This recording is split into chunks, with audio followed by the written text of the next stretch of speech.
Assalamualaikum warahmatullahi wabarakatuh. Perkenalkan, nama saya Zidan Ardiansyah dengan NPM akhir 026. Saya Lela Ismawati, NPM akhir 027. Assalamualaikum warahmatullahi wabarakatuh. Perkenalkan, nama saya Putri Pemina Wijayanti dengan NPM akhir 058. Perkenalkan, nama saya Desilia Dewi Susanti dengan NPM akhir 332. Oke, kita lanjut bahas imbalan kerja perusahaan dagang dari PT Midi Utama Indonesia Tbk.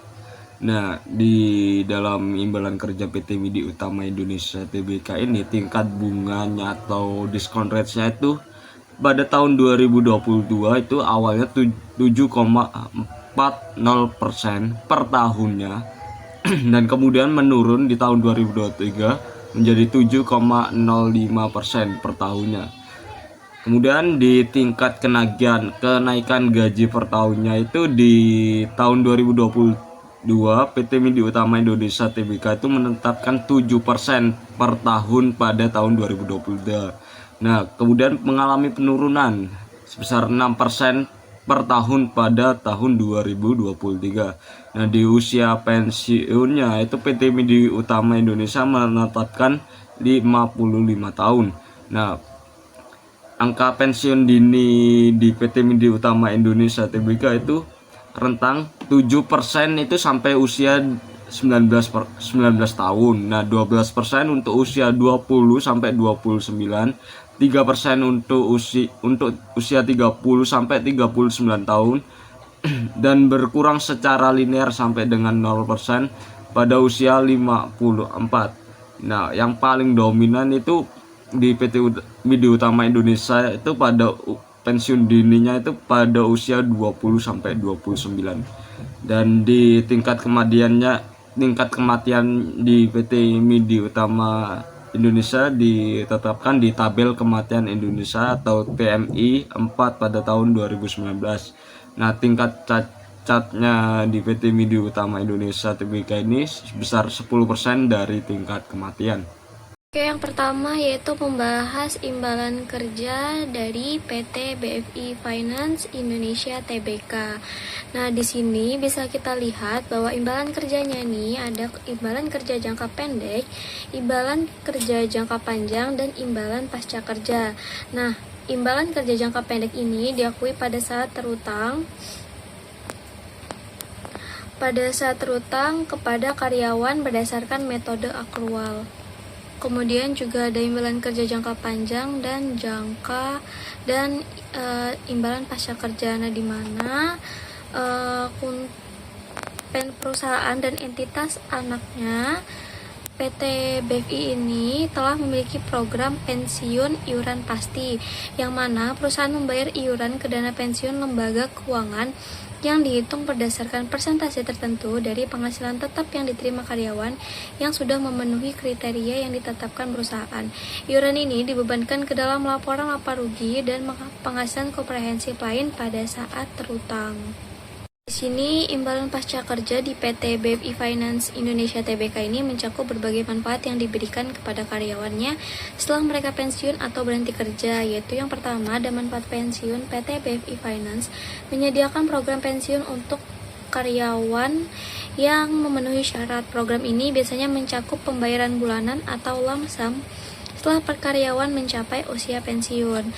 Nah, kemudian juga ada manfaat kesehatan, di mana beberapa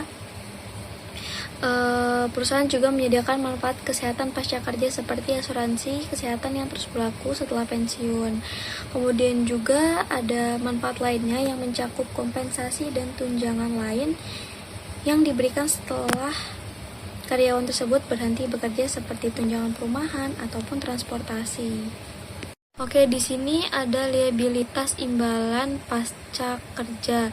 Nah, di bawah sini ada data-data mengenai asumsi-asumsi utama yang digunakan di dalam perhitungan.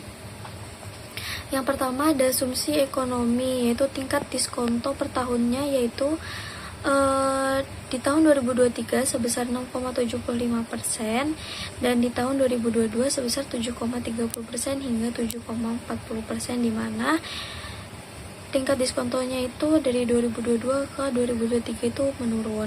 Kemudian kenaikan gaji per tahunnya stabil, yaitu sebesar 10%. Kemudian untuk tingkat kematiannya, tabel mortalitas Indonesia hingga 2019. Kemudian tingkat pengunduran dirinya yaitu 20% per tahun sebelum usia 25 dan terus menurun menjadi 0% pada usia 55.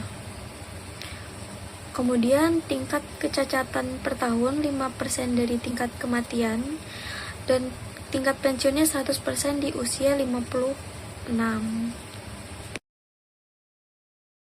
Baik, selanjutnya kita beralih ke perusahaan manufaktur, tepatnya di perusahaan PT Semen Indonesia Persero Tbk. Yang pertama ada liabilitas imbalan kerja jangka pendek. Pada tanggal 31 Desember tahun 2023, tunjangan produktivitas, uang jasa, bonus direktur dan komisaris ini mengalami penurunan dari tahun sebelumnya, di mana pada tahun 2022 yaitu senilai 419.804 menjadi 240.653. Kemudian untuk tunjangan pegawai lainnya pada tahun 2023 juga mengalami penurunan, yang dimana sebelumnya di tahun 2022 yaitu senilai 233.46 menjadi 232.351.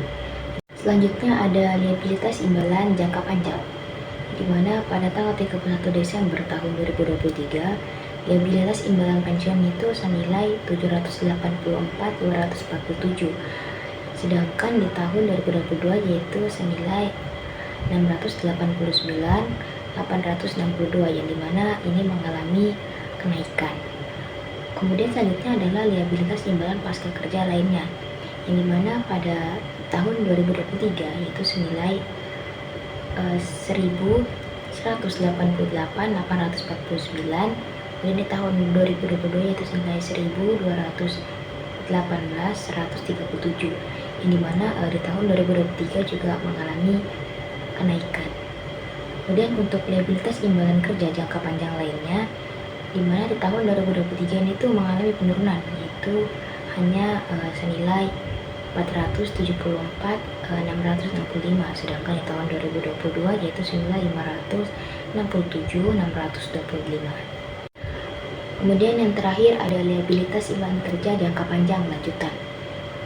Ada tingkat kenaikan gaji yang terdiri dari program pensiun, imbalan kerja lainnya, dan tingkat diskonto, yang dimana pada tanggal 31 Desember tahun 2023 program pensiun ini tuh berkisar antara 3,00% sampai 7,50% per tahun, yang dimana pada ini mengalami peningkatan dari tahun sebelumnya di tahun 2022 yaitu hanya senilai 3,00% sampai 6,50% per tahunnya.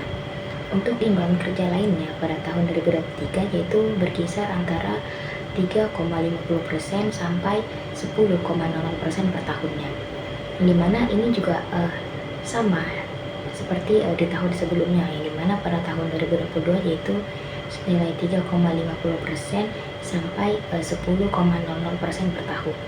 Kemudian untuk tingkat diskonto pada tahun 2023 yaitu senilai 6,45% sampai 7,24% per tahunnya, yang dimana ini tuh mengalami penurunan dari tahun 2022, yang dimana 6,62% hingga 7,52% per tahunnya. Nah, kemudian di sini ada penerapan imbalan kerja di perusahaan manufaktur yaitu PT Arga Karya Prima Industri Tbk. Nah, di sini penilaian aktuaris dihitung dengan menggunakan metode project unit credit berdasarkan asumsi-asumsi berikut. Di sini yang pertama untuk tingkat diskonto pada tahun 2023 yaitu 6,27%, pada tahun 2022 yaitu 7,21%. Di sini tingkat diskonto mengalami penurunan. Kemudian ada kenaikan gaji dan upah pada tahun 2022 sebesar 5%, kemudian pada 2023 sama 5%. Kemudian ada umur pensiun pada tahun 2022 ada 47 tahun, tahun 2023 ada 47 tahun. Kemudian sama untuk tahun-tahun berikutnya ada 51 tahun, 51 tahun, ada 56 tahun, 56 tahun. Kemudian ada tingkat pengunduran diri rata-rata pada tahun 2022 sebesar 5%, pada tahun 2023 sebesar 5%. Kemudian ada tabel mortalitas sebesar ada TMI 4 sama juga di tahun 2022. Nah, berdasarkan gambar ini, perusahaan ini memberikan imbalan kerja kepada karyawan sesuai dengan ketentuan undang-undang dan perjanjian kerja. Beban pensiun dihitung menggunakan metode Project Unit Credit yang umumnya digunakan dalam skema manfaat pasti atau definite benefit. Dalam skema manfaat pasti, perusahaan memiliki kewajiban untuk membayar sejumlah manfaat yang pasti kepada karyawan pada masa pensiun, dan perhitungan beban pensiun mempertimbangkan asumsi-asumsi seperti tingkat diskonto dan kenaikan kompensasi.